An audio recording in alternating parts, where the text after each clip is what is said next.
Oh, hello, hello. Hey, this is Warren Redlick. I've got a lot of content for you today. This is going to be big.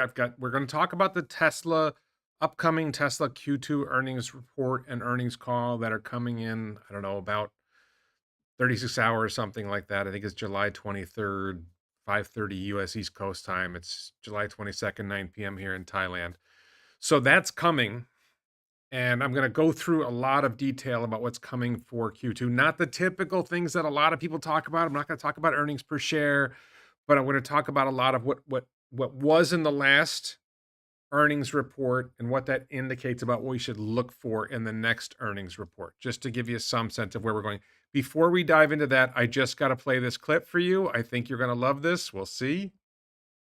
Doesn't care about corporate governance, that Musk is, doing too much. Remember the conversation about Jack Dorsey with only two companies? Right. And you'll never convince a skeptic like me that I should own this stock, and the only thing stops me from shorting it is the cult that follows it. But you can't justify a capital-intensive company that's getting laid into its big market, robotics. That's a pretty competitive market at this point. Sure, it can be a business for them. The losses will be there. And robotaxis, Waymo owns that business now. Lots of room there, but they're pretty far behind. And So thanks to Tesla Boomer Papa for sharing that, and I stole it from him. I told him I was stealing it from him. I think the guy's name is Josh Brown, but I'm not sure. Chadwick says it's Steve Weiss or Stephen Weiss. I don't know.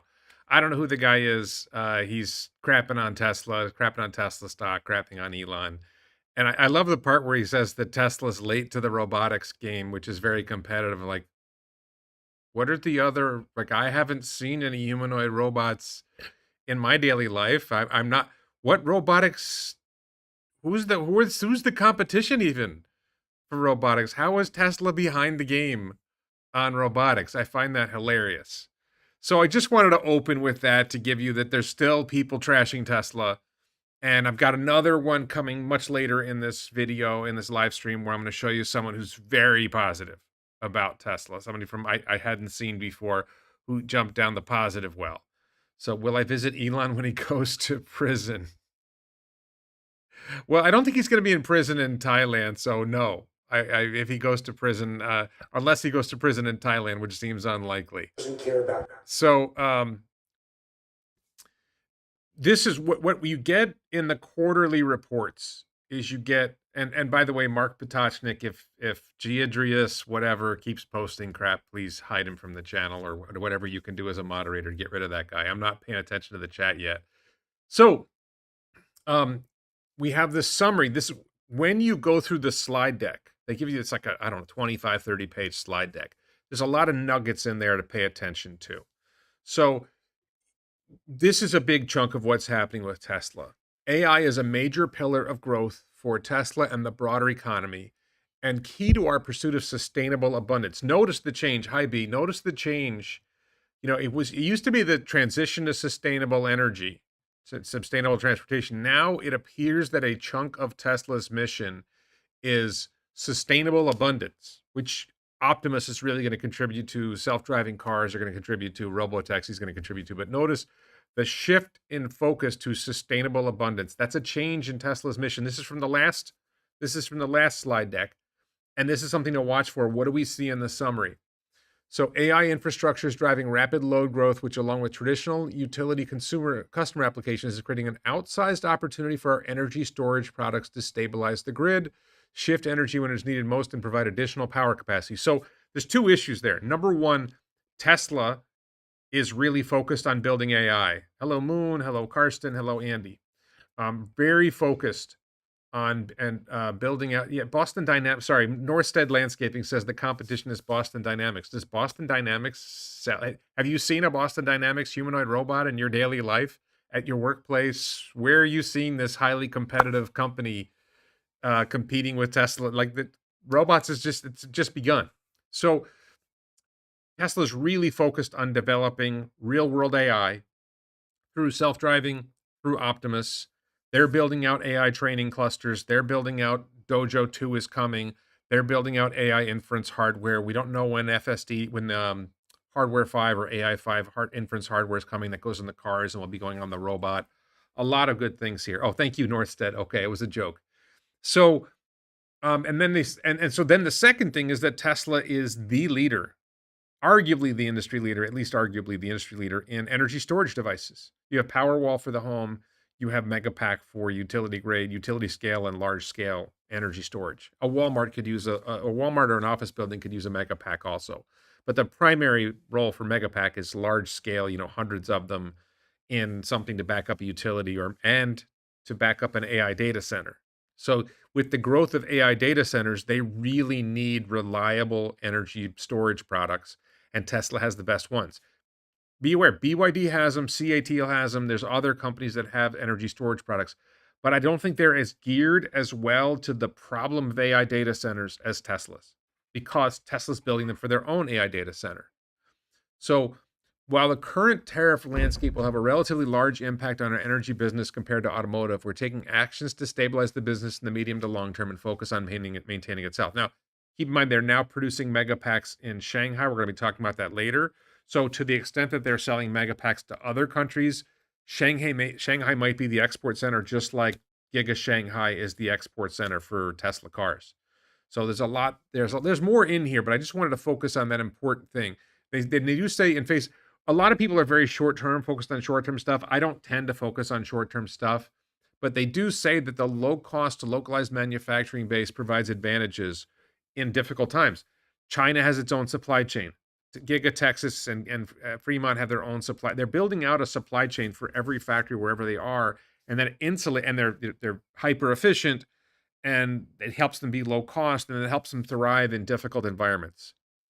William says, can Megapack be used in conjunction with nuclear power? It probably could be, but I don't think it would be, because nuclear power tends to be just on. It doesn't go down very often. So, and I think nuclear power is typically very, very large scale, so you need a lot of Megapacks to back it up, and you probably wouldn't need them to back it up. You would use Megapacks to back up the grid, and then if a nuclear power plant goes down as part of the overall grid, your grid-based Megapacks would kick in. But I don't think connected to nuclear power would be necessary. Talked about uncertainty. That's a lot of other stuff in that bit. Now, there's a specific thing that I'm going to be looking at. There's certain specific things I'm going to be looking at in the slide deck. So I've pieced together the Q1 of 2024 and Q1 of 2025 slide decks for the operational summary first, and I'm going to show you the financial summary next. And what you notice is total deliveries in Q1 of 2024. So Q1 of 2025 was 384,000. This is important. So they jumped about 50,000 units compared to Q1, and they're about the same number of units as Q1 2024 in terms of vehicles delivered to customers, which is a strong indicator of what vehicle revenue is going to be. Storage deployed 9.6 gigawatt hours. It's down from Q1 2025, but it's up more than double Q1 2024. So when you're looking for, well, what are the revenue numbers likely to be? What are the profit numbers likely to be for Q2 of 2025? Q1 of 2024 is a really good baseline to look at. So let's look at the financial summary. In Q1 of 2024, when they delivered about the same number of vehicles, total auto revenue was 17.4 billion. Now, my guess is average selling price has been declining and may have declined. And if average selling prices declined, I think we're going to see total auto revenues in the ballpark of $17 billion, maybe a little less than that. Then energy generation and storage revenue, well, Q1 of 2024 was only half, and they had 1,635.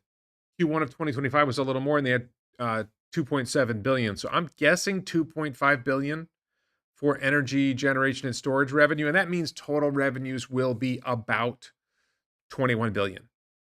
Just to give you some idea of what's coming with the earnings call, I think it's reasonable to project somewhere in the ballpark of 21. It's going to be more than $19 billion in revenue and in the ballpark of $21 billion in revenue, because the auto revenue should be about the same, and the energy generation storage revenue should be a little bit higher. Services and other revenues growing a little bit. And then the last thing to look at is, what's the cash pile going to be? This is one of my favorite things to look at with Tesla, is how big is their cash pile? Because it used to be that there was this group of people called Tesla Q saying that Tesla's going to go bankrupt. Well, when you got 37 billion in cash in the bank, you're probably not going bankrupt anytime soon.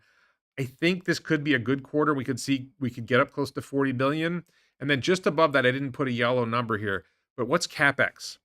My expectation is Tesla CapEx is growing because they're building out AI data, primarily for the AI data centers. They may expense some CapEx for the 6-seat Model Y that we believe is coming in China. There's a new version of Model 3 with longer range coming in China. Then there's the more affordable models coming. So what are we going to hear about that? That's a lot of stuff to look for. Now, this is something like I'm obsessed with this chart. This chart appears in every earnings report. It doesn't seem to change very much, but I'm always looking, does something change here? I don't think we're going to see Cybertruck's number change. I don't think Tesla's Texas Model Y number is going to change. I don't think Berlin's Model Y, but are we going to see another model here? Will the Shanghai Model 3, Model Y production number go up because they've got this new Model Y coming, or is that the 6-seat Model Y included in this number? Because I think they said they're just sharing the line. Oh, thank you, Mile. I appreciate that. I don't think we're going to see Roadster change, but they did say there was a demo coming at the end of this year. So is that Roadster? Cybercab has Cybercab entered pilot production. They've said they're going to be at volume production of Cybercab in 2026. You're going to see that in a minute. Tesla Semi, they're building out the factory, but I think they're still building out the factories. So that's probably still construction. What's this? These are things that I'm going to be looking at. I don't think we're going to see any changes here, but if we do, that's a big thing to look for. And I think this is usually page 7 of the slide deck. So that's one of my favorite things to watch. On the technology point, he said we remain on track for pilot launch of Robotaxi in Austin by June, and they did deliver on that. And builds of Optimus on our Fremont pilot production line in 2025. I'm going to show you an image of that soon. Later in the video, we'll show you an image of Fremont pilot production line with wider deployment of bots doing useful work across our factories. So now we're 3 months later. So are they going to tell us more about Optimus pilot production? Now, pilot production is like the beginnings. It's not like Semi is in pilot production, and that's not very big of a deal. They're not producing a lot of volume. So I think we're expecting them to produce a few thousand Optimus by the end of this year. We're expecting them doing useful work in their factories. There's a video I've showed in my last live stream of Optimus serving popcorn, which I honestly, a lot of people are impressed with that. I wasn't that impressed with that. Not that it's bad, right? It's just like, okay, not a big deal. I didn't even think he was doing it right. It was spilling popcorn. Some of it came off. Like, I didn't think it was that spectacular. Like, not terrible, right? I'm not sure it's worse than I would do. But so that's an important point here. Are we going to learn more about deployment of Optimus in the factories? Are we going to learn more about the status of production of Optimus? We know that the launch has happened. We know they've already expanded the area that Robotaxi is running. We know they're working on expanding it more. How quickly are they going to tell us more about the expansion of the Robotaxi fleet in terms of the area they cover in Austin? Are they going to tell us about their efforts to expand Robotaxi to other cities? Because we know some of that is underway. That's another example of stuff that we're looking for. They talk about vehicle battery powertrain manufacturing. This is a little bit frustrating because they got 4680 to be IRA compliant, Inflation Reduction Act compliant, the Biden bill, the Biden tax credit deal, and now I think this is going away. That the $7,500 tax credit is going away. So they went through all this work to make the 4680 cell compliant with this Inflation Reduction Act to get the tax credit, and now the tax credit's going away. So that's kind of frustrating. Lithium refining and cathode production plants are on track to start production in 2025, onshoring production of critical batteries. So is lithium refining in production? Is the cathode production plant in production? How much progress are they making on really locking down that supply chain on critical battery materials? How much are they succeeding in ramping 4680? That's a question that's usually asked. I don't know if we're going to get that question asked. So then on energy, Mega Factory Shanghai volumes did not contribute to quarterly deployment. They didn't count any of the deliveries from Shanghai, but they produced over 100 megapacks, and the megapacks are en route to a customer. So they are producing megapacks in Shanghai. They are delivering them to customers, and that was 3 months ago. So presumably they're now we have our number for megapacks, and it wasn't higher than the previous quarter. So Shanghai is at least not meaningfully increasing deliveries yet. With a highly localized supply chain, 20 gigawatt hours of current annual capacity, and the ability to double to 40 gigawatt hours, Megafactory Shanghai will be an important asset for meeting global energy storage demand during a time of uncertain cost structure in the US. So we know that there are issues with costs in the United States. Trump is tariffing copper 50%, for example. There's probably some copper in a megapack. Um, we know the tax credit situation is changing around. So I think it's likely that Shanghai becomes the export engine for Megapack to other countries. Northstead says, I wonder if battery production is the limiting factor for more production. I don't think so. I don't think production is really a challenge for Tesla right now. I think they could produce more vehicles and they will produce more vehicles. The challenge is that there's a really tough demand environment everywhere, not just for Tesla, but for other car companies. China's economy is iffy. The US economy is iffy. The US government is difficult. There's been a lot of negative attention on Tesla. I don't think that has that much of an impact. Cybertruck is priced too high. It's hard to increase volumes of Cybertruck when the price is so high that people won't buy them. Um, the Chinese EV makers are flooding the market with cheap EVs. Now, I don't think they steal that much sales from Tesla because they're just a cut below. But and more megapack factories. I'm not sure when we're going to see more megapack factories. It's an interesting question. So just to give you some idea there, and then this is something we've all been obsessed with for at least 6 months now. Plans for new vehicles, including more affordable models, remain on track for start of production first half of 2025. These vehicles will utilize aspects of the next generation platform, as well as aspects of our current platforms, and will be produced on the same manufacturing lines as our current vehicle lineup. Now we know, or I think we know that there's a 6-seat Model Y coming from Giga Shanghai, and we know that there's a new version of Model 3 that has longer range. It didn't look to me like any of these things were utilizing aspects of the next generation platform. We're waiting for compact for the more affordable models. I don't think a 6-seat Model Y is going to be more affordable. I think that's going to be less affordable. It's longer. It's probably heavier. That will usually cost more. Maybe their manufacturing methods are better in some way. We don't know. So we still haven't heard what about more affordable models. Now, as long as we have some new models that are being manufactured, this new 6-seat Model Y and this new Model 3, longer range Model 3 in Shanghai, that's a start. So that satisfies this if they've started production. And they could be a month late and they could be, third quarter, the production actually starts. It doesn't matter. But will we hear? They pretty much have to update us on this because they've said something that they either have delivered or they haven't. So that's a big thing I'm expecting to hear. Okay, so I moved Optimus over here for this part of the video. So this is the Optimus pilot production line from that previous earnings call.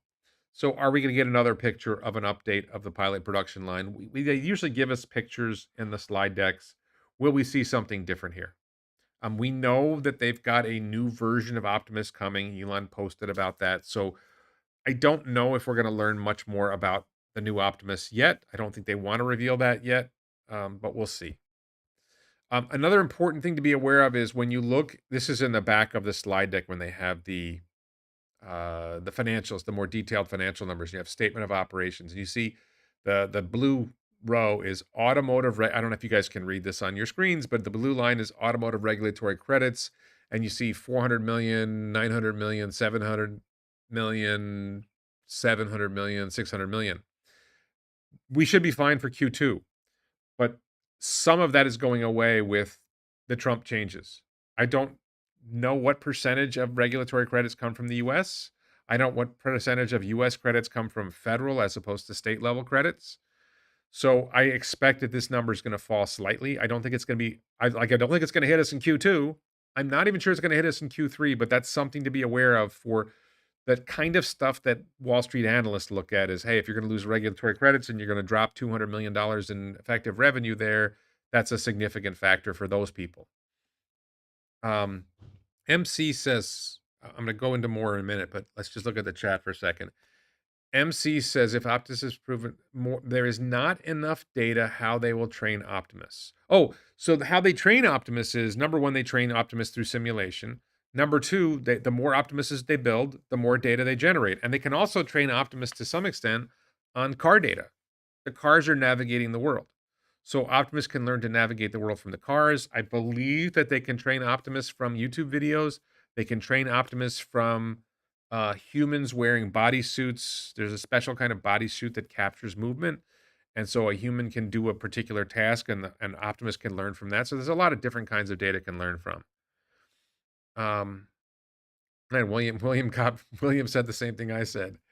Um, yeah, it's gonna be the Matrix. So another, just a little side point here. I'm gonna diverge from Tesla for a second. We're gonna come back to Tesla shortly. If you have the Grok 4 app, and you can have the Grok 4 app, I'm not sure. This is from my Android. I have an Android phone, an iPhone, and a laptop. So I access Grok on all three of them. When I'm out in Thailand and I don't have Wi-Fi, I use my Android phone. And I updated the latest version of Grok for the Android phone, and I just did it for the iPhone. I didn't see it on the iPhone. But when you ask a question, usually Grok 4 is kind of slow. But now there's this button for a quick answer. So it doesn't go through the extensive thought process and the extensive research that it normally does for an answer, and you get a quick answer. And this is about as quick as any AI I've seen. So I think Gemini might be quicker in some situations, but depending on the moment, sometimes this is an instant answer. The answer starts spooling right after you press the button. Sometimes it takes a little longer. So this is a nice little feature that Grok has added. There's another feature. This is from Kettlebell Dan, mentioned tasks, that when you're using desktop, and it's supposed to be on the Android phone, and I downloaded the update to get it, and then the Android phone crashed every time I tried to use it. But I did set up a task. So I set up you can set up scheduled tasks for Grok to do for you. So I set up a scheduled task every day. Give me 3 headlines from Thailand's technology-related business news, with each headline in Thai language, then transliterated. How do you pronounce it using English letters? And then give me the English meaning, and then give me a 100-word summary of each story. And this is for me to learn Thai, and I think this is a good daily activity for me to improve my Thai reading and improve my understanding of Thai language. I think there's a lot of different tasks you can do. I believe I can set up 2 tasks. And so I would encourage you, if you're using Grok 4, I don't know whether you have to be a premium member or not, but hey, this could be a good thing to do. It's a nice feature that they added to Grok, and I would encourage people to try that. And you can just see the results. I did a test run, right? So Tesla begins testing self-driving cars in Bangkok, attracting Thai investors. So I guess I'm gonna have to read this one. I didn't read it yet, but I'm gonna have to read this one. Obviously, maybe when I'm done with the live stream or tomorrow morning. It's 9:20 at night here. Thank you, Mark. Yeah, please follow me on X. Please subscribe to me here on YouTube. Please like this video, share, and subscribe, and so on. So I think this is a useful task. I think you want to think, like, is there something you want to work on learning, whether it's a language or some other topic? Can you give Grok a task of, hey, give me 3 headlines on this topic, or give me 3 things I should work on today to understand this topic better? That's just an example of a task. I don't know. I think there's a lot of different tasks. And you can ask Grok, what are some tasks that people are doing that they're happy with? And figure out what kind of tasks you want it to do, and give it some things that every day or every week or whatever, you've got something going on that helps you. Okay, so one of the things that happens in earnings calls is they answer questions from retail investors through something called Say Technologies. So I compiled the top 9, I think it is, Say Technologies questions. I think we'll probably only get 6 of them, but here's the top 9. Can you give us some insights how robotaxis have been performing so far, and what rate do you expect to expand in terms of vehicles, geofence, cities, and supervisors? I'm expecting to get a vague answer from Tesla on this one. I don't think they're going to give a lot of details. They're going to basically say, we're going to expand as fast as we can, and we'll get rid of the supervisors when we're ready. I think the really good question, what are these supervisors doing, and when will you no longer need them? That might be a good thing. But I'm not sure, we all want to know how quickly Robotaxi will expand. We all want to know the answers to those questions. We know that they're underway with applications to expand Robotaxi to other cities. But we don't know. And I don't expect them to give us firm answers. I expect them to give us vague answers. It irritates me when people ask questions and the questions get voted for, when you kind of can tell that you're going to. Now, Elon's kind of random, so you might get a more substantive answer from Elon, but my gut guess is we won't get a really useful answer on that one. Another question, what are key technical and regulatory hurdles still remaining for unsupervised FSD to be available for personal use? Timeline. Um, Elon said, I think I have this coming up in the video later. Elon said that the software that is currently on the robotaxi vehicles will be going out to regular vehicle owners soon. And Sawyer, I think, asked him. You'll see this later in the video, and I believe he's hoping for Q3, which would be within 2 months from now. Does that mean you'll be able to go unsupervised? Not clear. I don't think they need to go unsupervised yet. I don't think it's that important to go unsupervised. The reality is people who have supervised FSD barely supervise. They don't have to intervene very much. So what difference does it make whether it's technically supervised or technically unsupervised? I guess the difference is you can sit in the back seat, but just sit in the front seat. It's a nice seat. Another question, what specific factory tasks is Optimus currently performing? And what is the expected timeline for scaling production to enable external sales? How does Tesla envision Optimus contributing to revenue in the next 2 to 3 years? So I think they've told us that this year and next, the predominant use of Optimus will be inside Tesla factories. I think my gut is by the end of next year, they will have some other companies using Optimus at very small scale, just like they have Semi operating with some other companies at small scale. And I don't think that's going to contribute meaningfully to sales numbers, right? That's going to be they're just generating more data, they're collecting more data, they're getting more experience, and they're partnering with somebody who is, eager to work on that. Let's see, Optimus playing piano or ice skating. Well, we'll see about the next generation Optimus. It may be able to do both of those things. But I don't think they're going to be focusing on training Optimus to play a piano or ice skate. That's not a useful task that we need an Optimus to do. So I don't think we're gonna need that. And you could say Mark says AI will take over musicians. No, people still watch humans play chess with each other, even though AI is better at it. People want to see people do stuff. We don't identify with the AIs. We don't identify with the robots. We identify with people. And I don't think, Mark, I don't think it's so simple that robotaxis will make a mistake once, then software will be upgraded. Robotaxis will make mistakes. And as they gather the mistakes, they will retrain and improve based on the mistakes, and they will identify what are the biggest mistakes, what are the mistakes that are the most common, and then they train for those first. And they, it's the march of nines. You try to get rid of the worst problems first and the biggest problems first, and gradually you get to very small problems. We should start a $1 jar for every time Warren scratches his nose. Will be rich. I don't think it would add up to that much. What is it, like 20 times a live stream? I don't know. And I don't know why I do it. Like, I don't scratch my nose during the day generally. It's something about live streaming that, I don't know if it's some sort of there's some sort of mental health condition that causes that, I guess. I got a lot of mental health conditions maybe. But thank you for reminding me, B. I love hearing that. Okay, so another question, can you provide an update on the development and production timeline for Tesla's more affordable models? My guess is they will cover that before the questions come up. How will these models balance cost reduction with profitability? And what impact do you expect on demand in the current economic climate? So the 6-seat Model Y might eat a little bit of, well, and we don't know whether the 6-seat Model Y will only be in China or whether it's going to come to the US. I think it would do well in the United States, but I don't know how well it would do. Will that cannibalize sales of existing Model Y? A little, but it's really going to steal sales from other cars more than it's going to steal from Model Y. Thank you, Jim. Profitability, I would expect the 6-seat Model Y is going to be comparable margins, if not better margins, than regular Model Y. The more affordable models, usually smaller cars, have lower margins.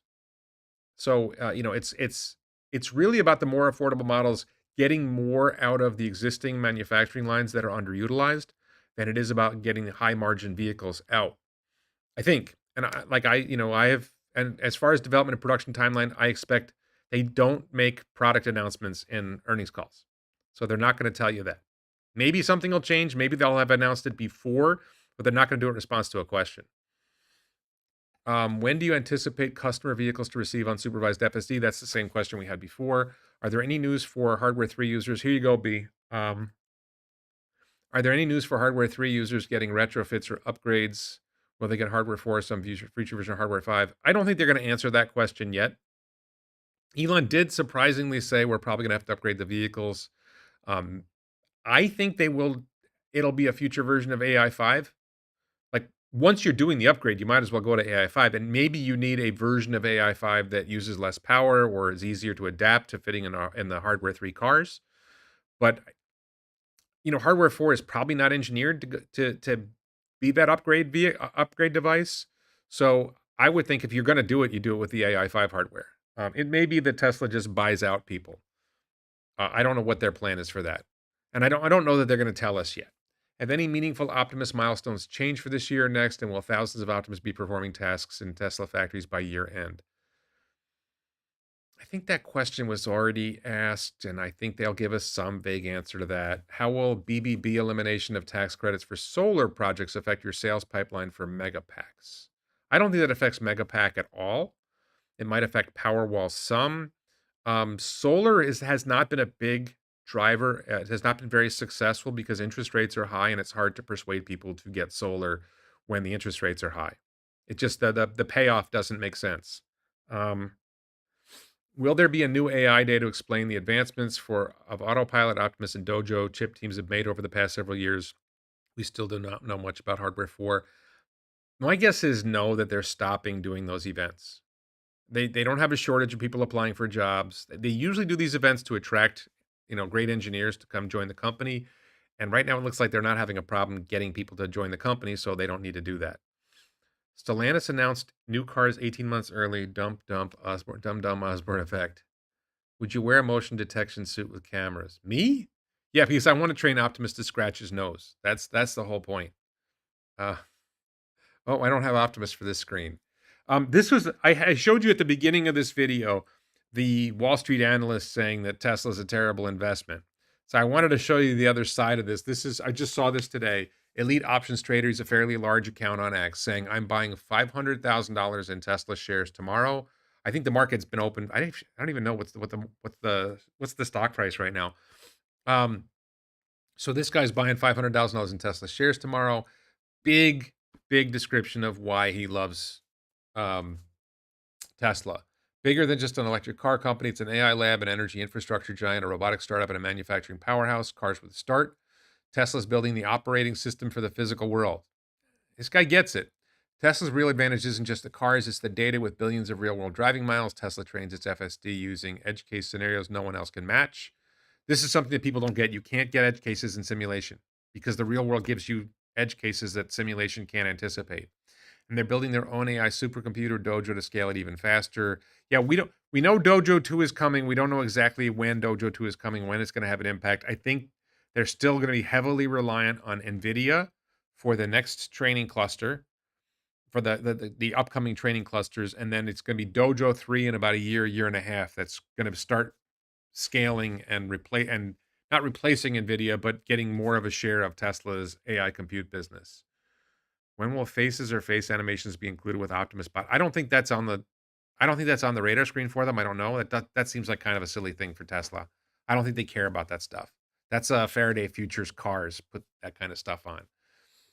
Most think Optimus is a gimmick, but Tesla's already deploying humanoid bots in its factories. The long-term goal, a general purpose labor force for repetitive, dangerous, or physically demanding work, automating labor at scale. This alone can take Tesla to a $15 trillion company. That is a massive underestimate of, like, if you talk to CERN Basher, if you talk to me, if you talk to Stephen Mark Ryan, like 15 trillion.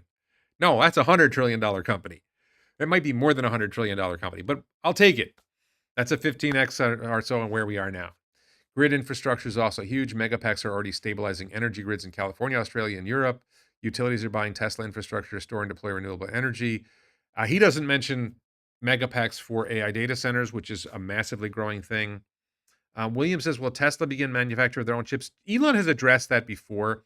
He says they're not going to be manufacturing chips at the scale that it makes sense to have their own foundry. There are other companies that provide chip manufacturing that are plenty good, and they don't need to make their own. They don't enter an area of business unless they need to, and they don't need to do that. So I don't think that's coming. Okay. Some other little tidbits. Tesla India on the streets in Mumbai, the first experience center in India. Now, I'm going to say, I'm like a contrarian on this one. I don't think Tesla India is a big deal. It sounds like a big deal because India has such a large population, and people will say India is the third or fourth largest car market in the world. It is, but the average price of a vehicle sold in India is around $10,000, and the low end of a Tesla car in India is probably going to be $40,000 or more, maybe $50,000. So the volume they're going to be able to sell at Tesla prices is going to be low. They also, as far as I know, have only 2 Tesla stores. So that makes it very hard to scale sales when you have India is a huge country. And I think the 2 stores are, I don't remember exactly where, but I think they're in roughly the same region of the country. Don't hold me to that. I could be wrong. But, I'm here in Thailand, and the sales center and the service center are 500 miles, 800 kilometers away. I got a friend here who has a 2023 Legacy Model Y, and his car wouldn't start. His car went dead. And Tesla's towing the car to Bangkok, and they told him when it's done, you're going to have to come get it, or he's going to have to pay to have it trucked back, which is going to be like $500, which is not that bad for 500 miles when you think about it. But still, like, that's not convenient. There's a BYD sales center here. There's a Denza sales center here. There's the Chinese EV makers. A lot of the Chinese EV makers have sales centers here.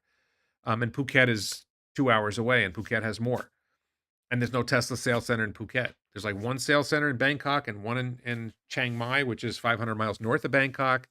The east side of the country doesn't have anything. The south, where we are, we don't have anything. So if India is similar, number one, you have the problem that most people in India can't afford to buy a car. The price, because in Thailand, even though it's a relatively poor country compared to America, there's lots of 20,000. Pickup truck is the most popular vehicle sold, and the pickup trucks are typically 20 grand, right? So, and then they get high end versions of the pickup trucks, and there's in India, vehicles more than $10,000 are not that common, and certainly $20,000 starts to get rare. Lots of $20,000 vehicles in Thailand.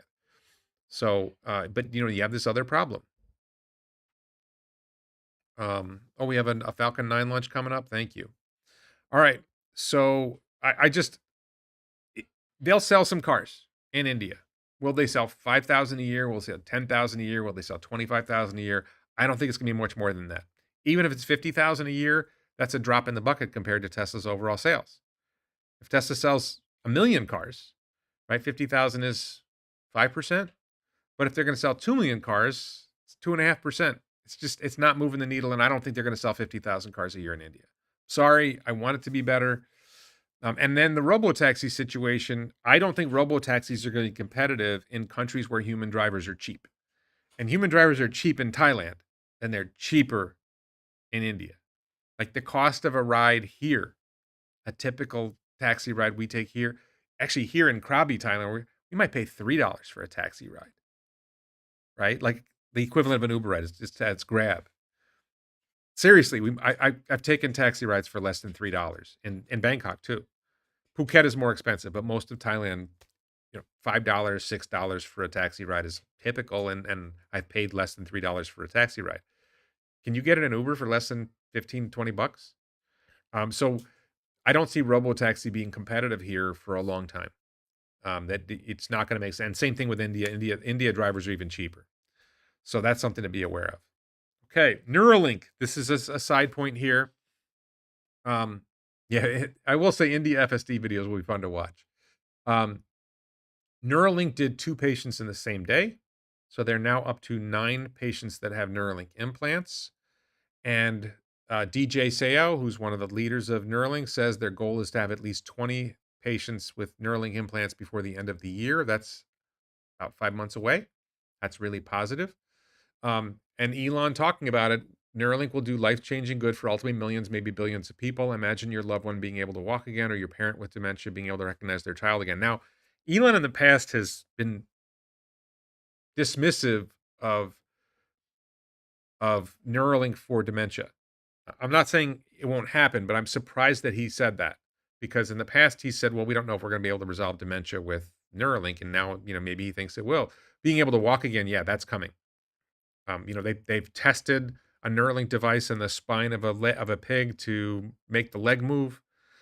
You connect the Neuralink in the brain to the Neuralink below the spine break, and you may be able to regain movement of your limbs, controlling it with your brain. That could be a really big deal. Okay, very hot topic on X. A lot of the Tesla community is talking about the new Tesla diner. I don't think this is a needle mover for the company, but it's cool and it's fun and it's good branding and all that stuff. So they have this really cool. If you're in the Los Angeles area, it is now open. Franz von Holzhausen, the Tesla designer who is based in LA, walked out at 4:20 p.m. and announced that the diner was open for business. And it's got two screens so you can watch stuff while your car's charging. It's got 80 superchargers. I think they're not all in this area right around the building. There's some other lot where they have more superchargers, but you can watch movies. I believe it will play the sound in your car. There's a pretty cool menu. What was I was looking at I think a chili dog is like $13 or $15. I don't remember what everything else costs, but I'm a chili dog. I actually have a cold chili dog downstairs that I bought today that I'm gonna eat because it's like the one place in Thailand I've been to that has a good chili dog. So I love chili dogs. But burgers, I have some yogurt parfait or whatever that Tesla Boomer Mama was asking about. Evelyn asked to have one at Starbase, and Elon said okay. Elon said, I think he said something else about they'll look at expanding um, Tesla Diner to other places in the future if it does well. Oh, if it turns out well, we will establish these in major cities around the world as well as at supercharger sites on long distance routes. Um, it makes sense to me that if Tesla has superchargers on property it owns, that you would want to maximize revenue from that property, just like a gas station has a convenience store. And keep in mind that Tesla, when you charge your Tesla, you're probably there for 20 or 30 minutes. That's probably, and you can order online on your car, and they'll bring the food out to your car, or you can walk in. 30 minutes is about the right time. If you were able to order in advance and walk in and get your food when you walk in, or they bring it to your car, it's about the right time frame. So this could be a good way of, and just like if you've ever been to a Buc-ee's in America, you get a tank of gas and you go inside and go shopping. Like it's a real way to, you don't make money on the gas, you don't make money on the supercharging, you make money on the retail that's attached. So this could be a business model for Tesla charging. I don't think this is a needle mover for Tesla, the company. Some people have talked about whether the supercharger network would ever spin off in an IPO. I don't think the value that generates is that much. I don't think Tesla needs the cash. I think Tesla probably values having control over the supercharger network, but it's not crazy to imagine the supercharger network or the Tesla charging spinning off in its own IPO. And then, well, what's the revenue model? Well, the revenue model isn't just charging, it's, having additional revenue coming there. Thank you, Lester. B says, I'm hoping Neuralink will eventually help my daughter with blindness. Blindness is definitely on the list. That's one of the first things they're working on. That's the next thing after telepathy. After, and now allowing paralyzed people to control a computer, the next thing is blind sight to help blind people see. Yeah, I can see it expand. I can see Tesla Diner expanding. I just don't know how big of a deal that is, and it's just not, the revenue that you generate from this is trivial compared to just selling cars. It's even more trivial compared to Robotaxi, and it's even more trivial compared to Optimus. Hello, Anus. Yes, all food is locally sourced. I'm sure Kimball played a role. I'm sure Kimball played some kind of role in the diner. I don't know how much he's talked about it. My friend Sanju, this is actually my real world friend Sanju. I met him in Austin at an event, and he and I talk occasionally. He posted this, that in the video there's a parking spot that says compact. Does that mean we're going to see a Tesla compact? Because I don't think Model 3 and Model Y are considered compact. So is this a hint that the Tesla compact is coming? It's an interesting question. Credit to Sanju for spotting that.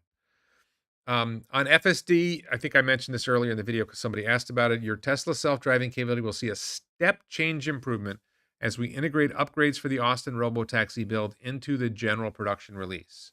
Sawyer asks, can we expect this in Q3? Elon said, looking good so far.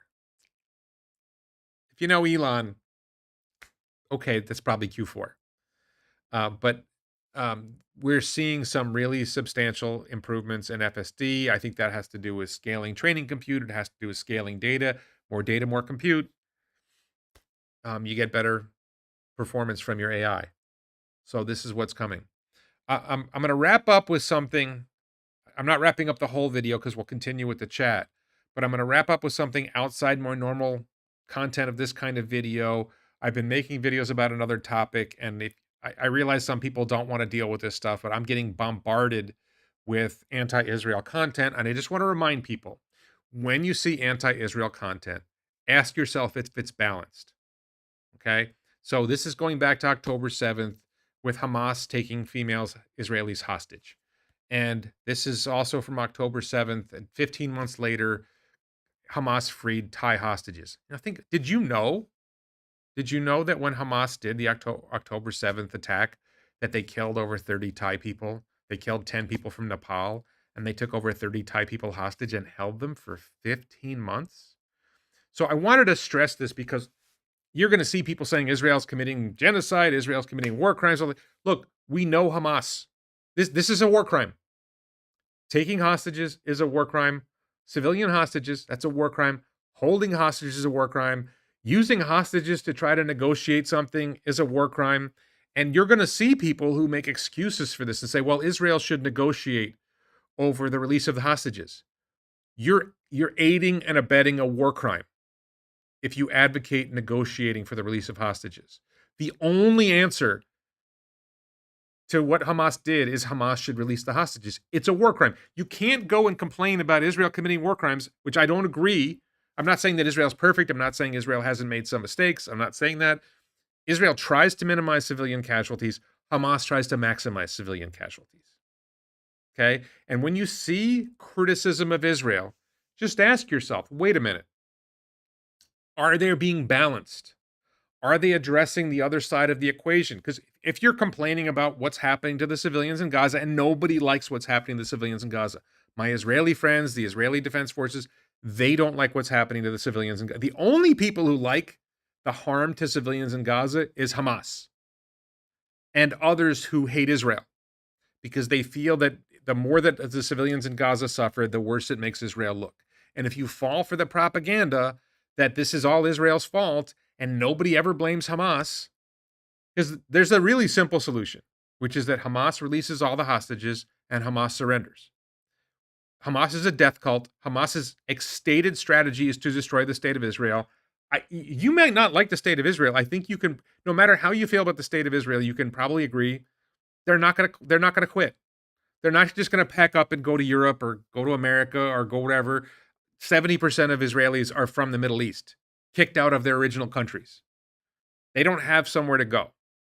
So if Israel's not going to quit, and Hamas's only solution is Israel ceases to exist, and that's what you hear from a lot of the people who are critical of Israel, is the only solution is Israel ceases to exist. Well, how about the only solution is Hamas ceases to exist? The Saudis will work with Israel. The United Arab Emirates will work with Israel. Egypt will work with Israel. Jordan will work with Israel. Syria will work with Israel. The only people who won't work with Israel is Hamas and Hezbollah and Iran. So, Chili Talk's great. Thank you, Steve North. So I just wanted to hit that point. If you see criticism of Israel, just ask yourself the question, is it balanced? Again, not saying Israel's perfect, not saying that Israel couldn't do better, but I think Israel is really good at trying to minimize civilian casualties, and Hamas is really good at propaganda making you think otherwise. But just ask yourself the question, does Hamas want to minimize civilian casualties? Does Hamas want the Gazan civilians to suffer less? It's certainly not showing it. But why do they never talk about that? Okay, so all right, I'm off my soapbox on that. I just wanted to cover that really quick. I don't see a lot of other comments in the chat about Tesla. So if nobody else wants to talk about Tesla, if Q2, we're looking forward to this somewhere in the ballpark of 36 hours from now. It should be July 23rd, 5:30 p.m. New York time. I don't remember if they were on roller skates, Steve. I did see, short, medium to short skirts on waitresses. I unfortunately will not be visiting Los Angeles anytime soon. Thank you, Matthias. Elon says love and compassion is the only answer. So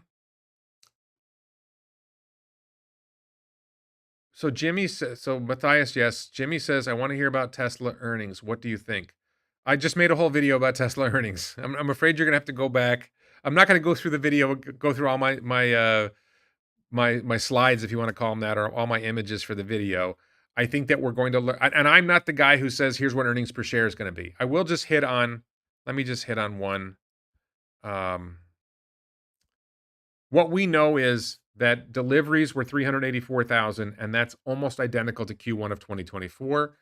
And that suggests that revenue will be similar to Q1. Auto revenue will be close to Q1 2024. So I'm projecting a ballpark of $17 billion in auto revenue, $2.5 billion in services and other and energy revenue. Service and other revenue probably also 2.5 billion. So you're looking at potentially 22 billion in total revenue. 22 billion dollars in total revenue. And then I think the big thing to look for there is what's the cash pile going to be. This video is not, here's my prediction of what earnings per share is going to be. I just like to give people a sense of when you see the slide deck, when you see the earnings call, what do you want to look for? Elon Fanboy says, I can't wait to visit the diner. They should have 3 of them. I think they're going to have a lot more than 3. But, it's, if there's 10, if there's 50, it's still, if you're a Tesla investor, which this video is for the investors, if you're a Tesla investor, this is trivial. I will say just one other detail on a personal note. We have a Tesla Model Y, the new updated Model Y. We've been driving it. It's fantastic. I just absolutely love this car. Best car. It's a tough call because I have a Model X Plaid in America that I drove 44,000 miles on, and the Model X Plaid is a lot faster. This car is a lot more efficient. It gets a lot more kilometers per kilowatt hour or miles per kilowatt hour. I think it's quieter, which is hard to believe because the Model X Plaid is pretty quiet, but I think it's quieter. Pretty good ride. I think Model X Plaid might have a better ride with the air suspension, but it's a close call. Matthias says supervised FSD for Europe around the corner or hopeless dream. I think supervised FSD is coming in a lot of places soon. On probably not Thailand, because Thailand is behind on everything. We're at least 2 years behind the Philippines on Starlink. I'm about to move into a new house, and we're about to subscribe to get a 12-month contract for internet service for the home, and I would love to do Starlink, but there's no Starlink in Thailand. So, unfortunately, I won't be able to. I want to have Starlink at the house. We're going to have what's called AIS probably instead. But yeah, they're testing. We're waiting. I think we're waiting for some government agency in Europe to say yes. But they have been testing supervised FSD in Europe, and they're testing it in other locations. I think Australia is another location they're testing it. Maybe Japan. I think the progress they're making in FSD means that we're going to see supervised FSD in a lot of countries soon.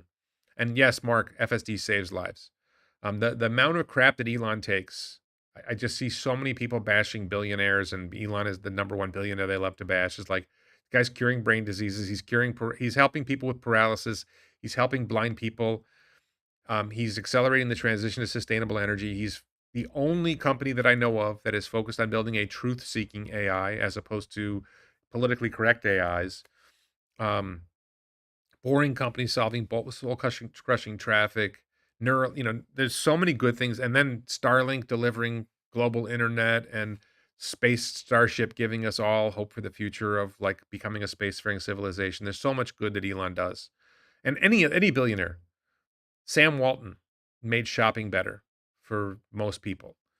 Yeah, you can complain about mom and pop shops, but there's a whole lot of people who shop at Walmart and save money, and they appreciate Walmart for that. Jeff Bezos, online shopping. Elon and others, Peter Thiel for online payments. Elon and others for Google, for Maps Online. There's so many good things that were delivered to us by billionaires, and we wouldn't have without billionaires. And other countries like Europe and mostly Asia, they don't develop the same. I think China might be a little better on this. You don't see a lot of billionaires creating cool new products. And America, we have billionaires who create cool new products and services that make our lives better. Matthias says, I'm considering starting to stream FSD trips in my home country, Austria. Nobody has it here, so it might be a German-speaking YouTube niche. I think once FSD is live in Europe, it's a good option. I mean, there's certainly a hot thing in China. I should start a counter Waymo accidents versus Tesla Robotaxi accidents. Has there been a Tesla Robotaxi accident yet? I don't think there's been one. And with Waymo, it's not so much the accidents, it's the incompetent, it's the really bad situations they're getting in. I remember when Elon made his first, I don't remember when Elon made his first billion. And Matthias, again, thank you for your support. Your feed is freezing. Like, Kevin, that's probably you. I'm not seeing it from anybody else. And I don't think my YouTube is not saying I'm having any problems, so I think that must be you. Um, Frugal Me rarely uses Walmart. I mean, I don't use Walmart here in Thailand, but we have stores like Walmart here in Thailand. I mean, Sam Walton set a business model that a lot of others followed. And so Lotus, which formerly Tesco in Thailand, Big C in Thailand, Tops in Thailand. There's a lot of supermarket chains in Thailand that mimic the Walmart model, Lotus and Big C in particular. Um, and then Amazon is like, so Thailand has Lazada and Shopee, which are online shopping websites, and they're terrible compared to Amazon. Amazon is so much better. And by the way, on the tariff thing, Trump's tariffs or whatever, there's negotiations ongoing right now between the United States and Thailand. They're about to slam Thailand with like 36% tariffs. And the United States is Thailand's number one export market. And Thailand is really waffling on giving America what it wants to reduce tariffs. And I personally experience this because I shop on Amazon occasionally because I can't always find what I want on the online shopping websites in Thailand. And I'll find something I want that doesn't exist in Thailand. And so I want to get these if you ever seen these shelving units that are like all plastic and they just sort of come together, they're cheap, but they're good and they're easy. And they don't sell them here. And it's like $70 on Amazon. I'm sure it's cheaper at Sam's Club or BJ's or Costco, whatever, but it's like $70 on Amazon. But then it's like $70 shipping and $70 tariff. Now, sometimes there's free shipping on stuff, but 100% tariff. I wanted to get a Cybertruck and bring it here. It was 130% tariff. You can criticize Trump all you want, but the reality is a lot of companies are screwing American manufacturers and consumers in their own countries. And if Trump succeeds in getting countries like Thailand to lower their tariffs, that's better for American manufacturers and it's better for consumers like me here. Yeah, I don't think FSD is available anywhere in Europe. Hello, Don Browning. The villages in Florida. I just saw somebody from Europe trashing Florida. I'm like, what are you talking about? Florida's fantastic. The villages is a great spot. Um, there's so much good I don't understand why people give Florida such a hard time. Yes, we have Florida, man. Yes, we have only in Miami, but there's so much good in Florida. If you haven't been to Florida, visit Florida. Cape Canaveral. Go to Cape Canaveral and watch launches. More launches from Cape Canaveral than anywhere in the world. It's brilliant. It's spectacular. Go to Satellite Beach. Go to Cape Canaveral itself, the city of Cape Canaveral. Go to can't remember the name of the park. There's a park at the northeast corner of the city of Cape Canaveral, and you can get in there. You have to buy a ticket online in advance, I think, or you can go to a beach and walk up to it. They have a little metal walkway out over the water where people go fishing, but during launches, it's just filled with people who watch launches. Um, Good food, especially if you like Cuban food. But lots of good other food in Florida. Great people. Melbourne area has great people. I have a lot of friends in Melbourne. Um, Jimmy Stouter lives in Cape Canaveral. All right, yeah, Cape Canaveral's a great city. It's not like like there's wealthy cities in Florida. Cape Canaveral doesn't have that wealthy feel. It's like a very middle class feel, but you got the best spot to watch launches from in the world. Jetty Park. It's called Jetty Park. Jetty Park is a great place to watch launches from. Do you have Starlink? There is no Starlink in Thailand yet. 2 years in the Philippines. It's available in Malaysia. It's available for commercial use in Singapore. Why the hell don't we have Starlink in Thailand? I'm really upset about this. Pensacola is cool. I have a friend in Destin. Florida has so much great stuff. There's these springs. What's it called? There's these parks that have springs like rivers coming from underground springs, and you get a inner tube or something, and you go floating on the river, and the water's like 72 degrees or something like that, or 75 degrees. It's spectacular. The heat index is 102 Fahrenheit right now in Central Florida. I'm in Thailand. Like, you're not going to impress me with that. They have air conditioning and they have lots of pools. Take a shower, go for a swim, use air conditioning. Don't go out in the don't go out in the early afternoon. I moved to St. Augustine area from LA. It's paradise here in Florida. Absolutely. Cost of living is much lower than California. Yeah, Jetty Park, 3 launches a week on average. Crazy. Crazy. Good morning from Cape Elizabeth, Maine. Thank you, Philip. So I think we've covered everything I wanted to cover. I don't think we're talking much more about Tesla at this point. Hopefully we'll get some great news from the earnings call and the slide deck. And I will make a video about what we learn in a few days. And I look forward to seeing you all then. Thank you so much for watching. Thank you, Mark, for moderating the chat. Y'all have a good night or good morning or good day. Silver Springs and Rainbow Springs. Yes, exactly. Rainbow Springs State Park. Absolutely spectacular. Go there in Florida. Thanks, everybody.